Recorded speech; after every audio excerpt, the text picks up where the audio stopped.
Hey guys, welcome to One Girl's Opinion. I'm your host, April, and today we're going to talk about what is going on with my health. So, let's roll the intro and talk about it.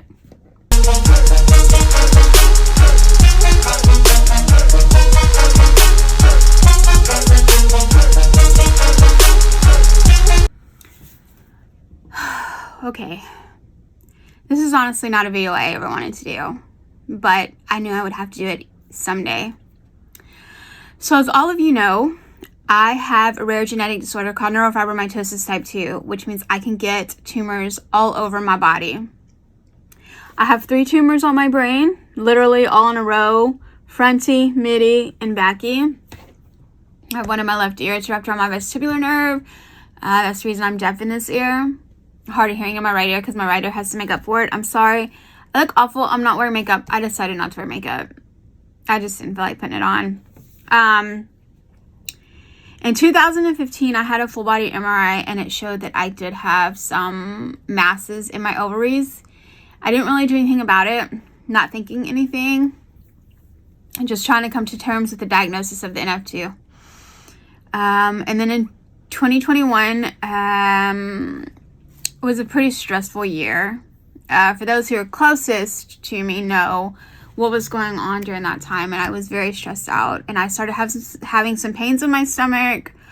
I went from over 200 pounds to like 180 pounds. I thought it was because I was taking some really good weight loss supplements. I couldn't do anything about it at the time, and then in 2022 I went to a doctor. I was in big denial about what they said, so I didn't do anything about it.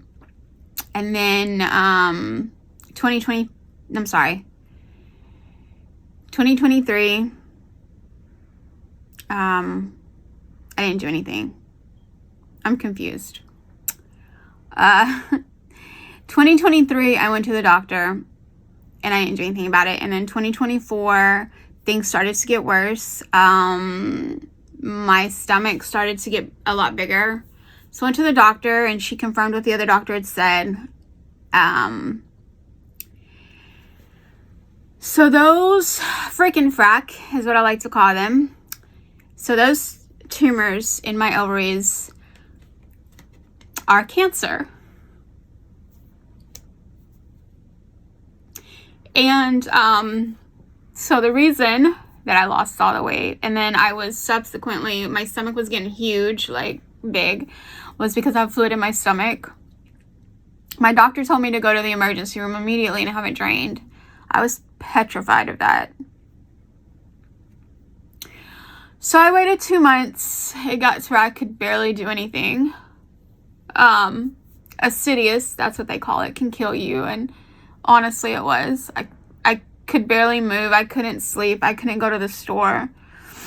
And me and the hubs went to the store one day and we grocery shopped. And I was in so much pain. I told myself, I said, okay. We went on Sunday, and by Friday, I'd finally built up that nerve. And I said, okay, tonight I'm going to do it. I'm just going to wait for him to get home from work because he works really late. We're going to watch SmackDown. I'm going to go. And I did. That was, let me look at my dates, because I'm getting these dates all wrong, apparently. Oh, good gracious. Where's my calendar at?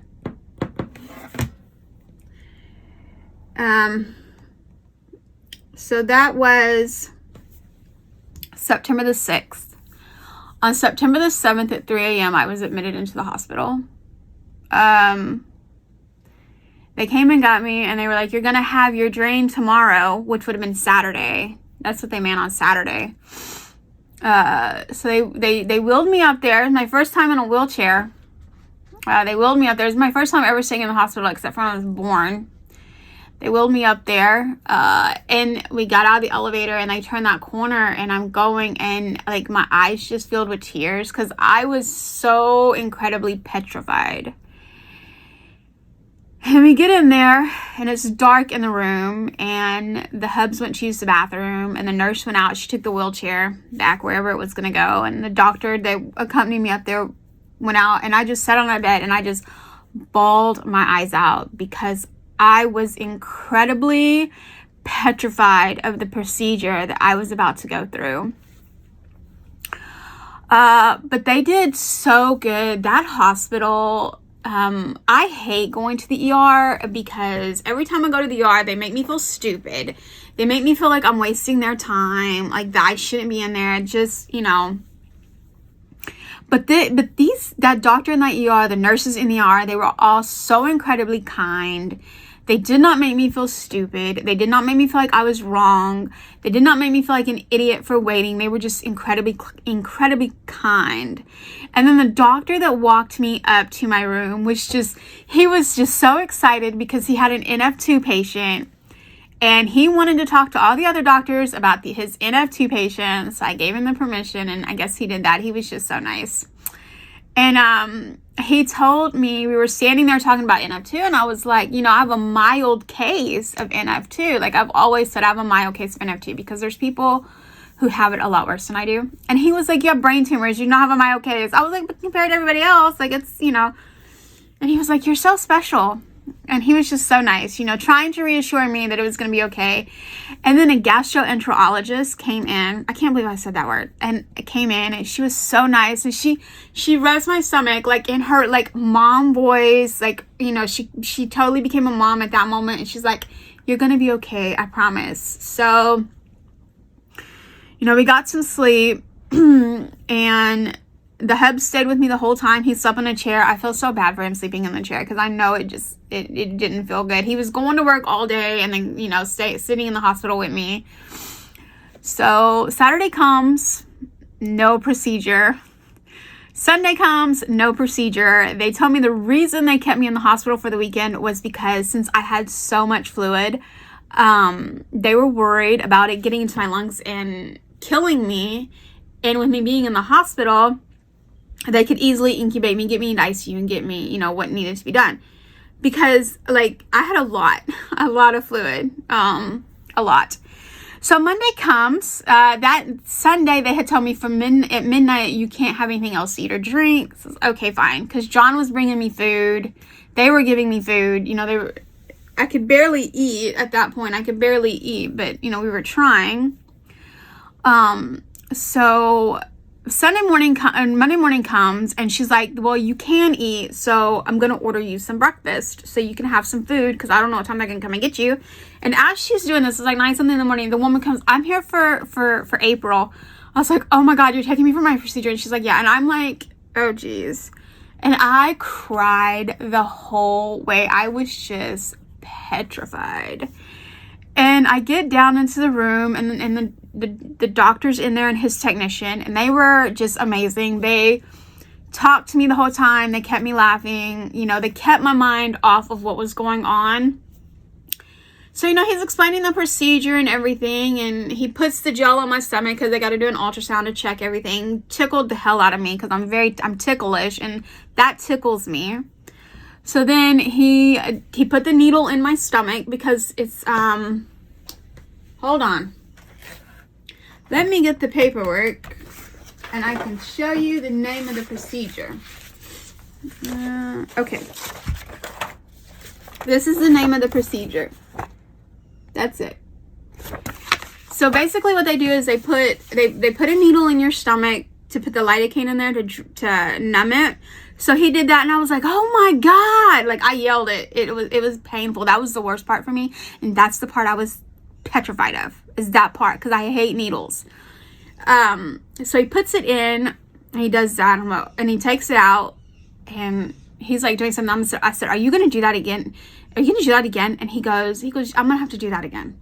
So he did it, and I felt it like a tiny bit. But then after that, I didn't feel anything else. He put 2 more syringes in me that were like this big, and took 2 of those because they had to take samples of the fluid. And then they put a tube in your stomach and they drain you. And so I didn't feel none of that, which, okay. So, we're laughing, we're joking. They're filling up liters, right? Like, they're literally this big. They're 2.2 pounds. They're this big. They're 2.2 pounds. They're a liter each. They filled up 11 of those. 11. I'll give you a minute. 11. It gets worse. So they did 11. And so I'm just laying there and I'm like watching. I'm like, oh. I was like, my stomach's going down. And I'm like, yeah. And then a little bit way through it, I looked down and I was like, oh my God, I can see my feet. Because I've been able to lay down and see my feet in a while. But it was like weird because every time I talked, like my stomach would move. And I just felt like that was just the weirdest. It was just weird to me. So we got that done. And I had some pain. I was in pain. They gave me morphine and some other like little pain medications to make sure I was okay. So, I went about my day as normal on Monday. They kept me in the hospital. Tuesday, they're like, we're going to do this again on Tuesday. I was like, oh, Jesus. Okay. So Tuesday comes, and I'm waiting all day. Like, I was starting to get frustrated because they hadn't came. They finally came. I guess I had a bunch of people fret at me. So they finally came, and they got me, and they took me down for the second one. And it was a little bit more painful when he put the needle in, but I took that. So then they drained me. And on Tuesday, the first draining was on Monday, September the 9th. The second draining was on Tuesday, September the 10th. And they took 12 liters. They told me that's the most they've ever taken from anybody. It was 12. And they do it all the time. They took 23 liters of fluid out of my stomach. I walked into that hospital weighing about 230 pounds, and I walked out of that hospital weighing 180. Yeah, I'm skinny now. I don't know what to do. But so they did that, and I watched like the whole time. Like I just watched these things just fill up. To me, I was fascinating. We even had a bet to see what color the fluid would be. It looked like lemonade. Sorry, I just ruined lemonade for you. It looked like lemonade. I call it belly lemonade. That's what I was calling it. So when I was done, they took me into a waiting room to wait for the person to come get me and take me to my room. And I was like, can I use the bathroom? And they're like, yeah, go ahead. So the technician girl that was in there with me the whole time came over to help me get up because I had that torture device in my arm, the catheter thing, I don't like those. I can feel that the whole 5 days. Okay. So I was like getting off the bed weird because of it. So, and she wanted to help me up because I have bad balance and all that stuff.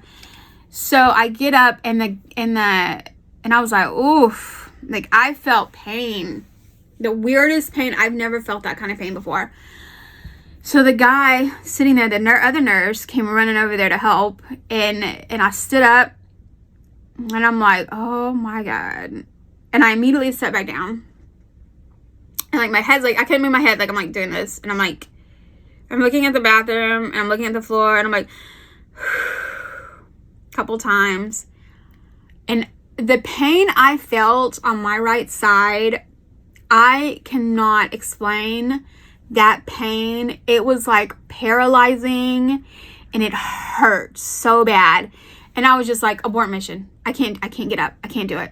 So I laid down and she just like ran and got that doctor. And the doctor came in there and he's like, are you okay? And I was like, I'm fine. I laid back down. I'm fine. So he got me into the, back into the room. And by the time I was able to get back into the room, I was able to go to the bathroom. But I had to use a walker because it hurt so bad. But I did. And when I got back to the bed, I almost fell. So they were a little bit worried. But they gave me some morphine to help with that pain because it hurt. I was in so much freaking pain. I can never describe that pain. I don't know if anybody could describe that pain. It was like, I literally for like 2 minutes felt like I was paralyzed. It hurt me so. It hurt. Like I've never felt that before. So I got to eat. I actually was able to I didn't sit up, but I could, but I just kind of slept for the rest of the day. They didn't really bother me at all. obviously the vampires came and saw me every day to suck my blood. And then on Wednesday, I got to go home. I didn't get to go home till late in the evening because I had to wait to see the oncology doctor. She came in. She was so rude. I did not like her, and I never wanted to go back and see her again. But then I did go back and see her. What day did I go back and see her? The 19th? September the 19th, I think. And when I went in and saw her, I was nervous. Oh my gosh. I was so nervous because she had told me that I had ovarian cancer. And then I'd asked the nurse if I could have something showing that. And the nurse had said, no, you don't have that. Like, their tumors are benign. So I was like, I don't know what's going on. So I was really nervous about going and seeing her. And then I went and seen her, and she walked into that room, and she has the biggest smile on her face, and she was so pleasant, and she was just incredibly nice, and she just really calmed my fears. And she said, you do have ovarian cancer. And then the way she said it just made me buzz out. I mean, she said, you got a little stomach cancer up here too. Which I kept saying, I kept telling everybody, it feels like there's something up here. It feels like there's something up here. So where are we at now? So yesterday, October the 2nd, my mom's birthday. Shout out to my mom. Happy birthday. I went and I had my port consult with a really nice doctor. I'm gonna show y'all her picture. She's just so nice. She's absolutely gorgeous. Oh my goodness. So with her, she's so nice. Dr. Korb. So on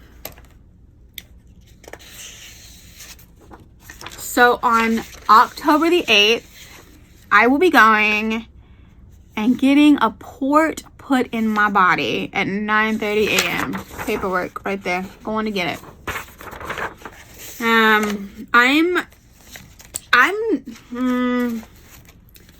do I say it? I am not enthusiastic about the port. It's going to go over here. It's going to go up, around, and down. She said I won't feel it here, but I might feel it here. I'm going to feel this every day for 6 months. I just know I am. I'm petrified about that. I'm not worried about them putting it in me. I'm not worried about any scars. She's going to cut my neck. She's going to cut down here. Okay, cool. Maybe I'll have some cool scars like this one right here. Who knows? That's not even like, I'm not even worried about that. It's just, I'm just worried about feeling it and being very uncomfortable because, when I have the torture devices here, like I keep my arms straight constantly. I'm uncomfortable. And, so that's the biggest thing I'm worried about. And then on October the 9th, the day after my half birthday, I have my first chemo. She's going to put the needle in, on the 8th. I'm not going to feel the needle. It's going to be in my port. It's not going to be like, I'm not going to feel the needle, but a needle. So on October the 9th, I'm going to go and I'm going to get my first chemo. I have real issues with that. They're going to put those chemicals in my body and I'm going to lose my hair.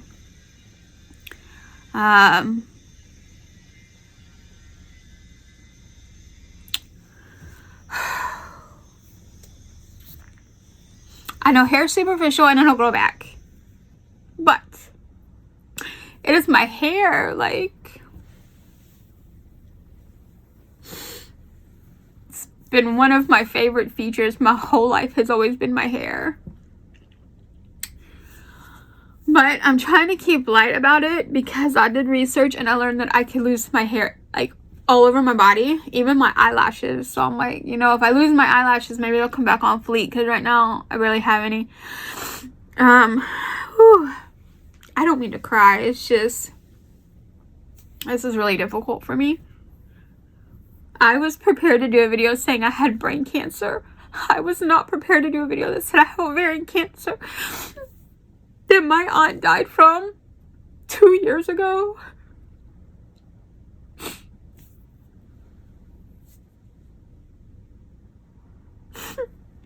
And I thought I'd have more time before I got the chemo. I was hoping it wouldn't be until like the end of the month or something. And they're gonna put this port in my body. And of all these medications I have to take, this is for nausea and vomiting. This is for nausea. This one I have to take because one of the medications I'm going to be getting is horrible. Make my toenails and my fingernails lift off my bed. I have a lidocaine, a prescription lidocaine, so I can rub it on my port when they put the needle in me every 3 weeks. So I go for my first one on the 9th, which is next Wednesday. And then I don't go back for 3 weeks because I'm on a 21-day cycle. I go once every 3 weeks. The doctor said that I should only feel like nausea and fatigue and sickness and stuff like that for a couple of days after. It's still disgusting chemicals going on my body. I'm not comfortable with that. It's disgusting and they're harmful chemicals.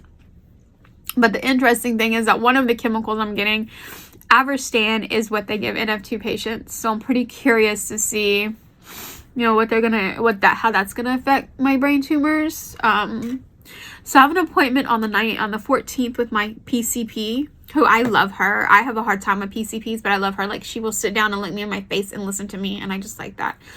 To see if maybe I can get an MRI on my brain so we can see what's going on with that and so we can monitor it. So I have 3 cycles of chemo, and we're going to do a CT scan. And at that point, if we can, Dr. P, she has a weird last name. Take this long. She's going to do surgery and remove the tumors in my ovaries and whatever is up here. I have like the weirdest sensation up here, like it's numb and it burns. It's weird. I don't know. It's the NF2. I just know it is. So that is where I'm at right now. That's why I was in the hospital for 5 days. I posted it on Facebook. I kept everybody updated on Facebook. I am going to post some pictures. I got some pictures of the procedure. I'm going to post those on my Instagram. So I will, wherever I post this video, if I do it on TikTok, the link to my Instagram will be in my bio. If I post it on YouTube, it'll be in the description. If I post it, I'm probably not going to post it on Instagram. I'll probably just post the pictures and post the link. So that is where I am. I am going to document the port. I'm going to document all of this. Because one thing that helps me get through this is documenting and making jokes about things. It just helps me out. So I will be documenting all of that. Probably what I'll do next week is I'll document the port stuff, and then I will do the chemo, and I'll do all of it together in like maybe a couple of days after that, and probably post that video the week after. We'll see how I feel. I don't know how I'm gonna feel. I'm gonna give myself some grace. Yeah. So that is where I am health-wise. I have cancer. But this cancer is not going to kill me. I will survive this cancer. I will beat the shit out of this cancer. If I can live with brain tumors, I can beat the fuck out of this cancer. This cancer will not kill me. I will not let this cancer kill me. And I know that God loves me too much to let me die like this. So that's where we're at. So I appreciate you watching. Wherever you're watching this video, TikTok, YouTube, whatever, Facebook, whatever. Make sure that you like, subscribe, leave me a comment. Especially people who have gone through the port stuff. Let me know what that's like. Because, oh, geez. I'm shaking just thinking about it. Like that, it terrifies the crap out of me. So, like, I've lost so much weight, I can't even wear my wedding rings. I have to go get new wedding rings. So far, the plus side has been that I've lost weight.